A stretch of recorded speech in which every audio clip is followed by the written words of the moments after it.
अब उसलाई केही चोटपटक लाग्न दिनु भएन अब यतिकै नै बिरामी मन लाग्छ अब त्यसलाई नै अब जबरजस्ती गर्नु पर्ने एकदम स्मुथली ल्याउनु पऱ्यो त्यसले गर्दा गाह्रो चाहिँ एकदम नै गाह्रो भएको थियो अब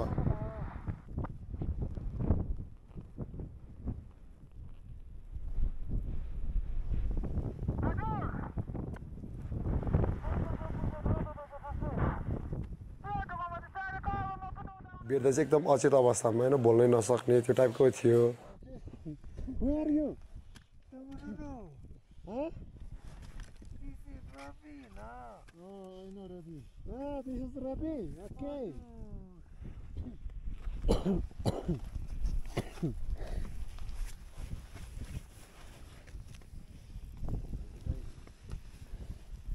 अनि उसको अक्सिजन पनि एकदम सकेपछि अक्सिजन मैले 4-5 पेसेन्टमा मेरो समिट लान लागेको 4 बोतल अक्सिजन चाहिँ उसलाई क्याम्परसम्म ल्याइ पुऱ्याउँदाखेरि चाहिँ मेरो अक्सिजन चाहिँ उसलाई दिएर अनि तल झारेको मैले